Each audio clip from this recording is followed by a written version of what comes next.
আহকচোন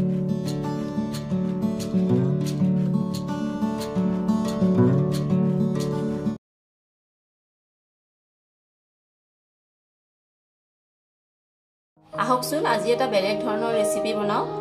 এই ৰেচিপিটোৰ নাম হ'ল ব্ৰেড আৰু আলুৰ চপ।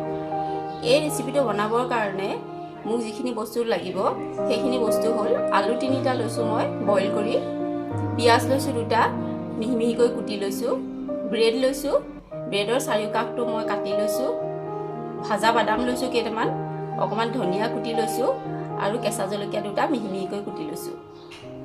প্ৰথমে মই আলুখিনিত নিমখ দি লৈছোঁ। এতিয়া পিঁয়াজ,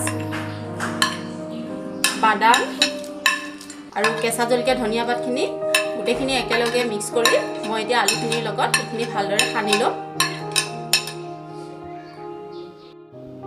ঠিক এনেদৰে আলুখিনি সানি ল'ব। এতিয়া মই চবখিনি বনাবলৈ এটা বাচনত পানী লৈছোঁ। পানীখিনিত মই সাধাৰণভাৱে তিয়াই ল'ম ব্ৰেড দুখন। তিয়াই লৈ মাজত সানি থোৱা আলু 1 চামুচ দিম, দি আকৌ ঘূৰিয়াই এনেকৈ চপৰ আকাৰ দিম।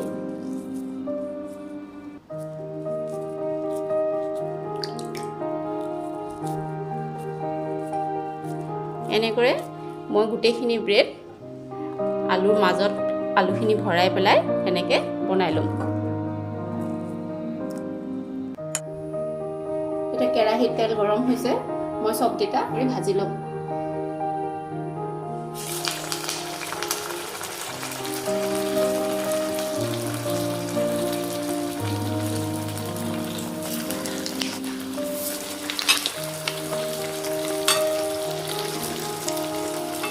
ভালদৰে ভাজিম ৰঙা হোৱালৈকে।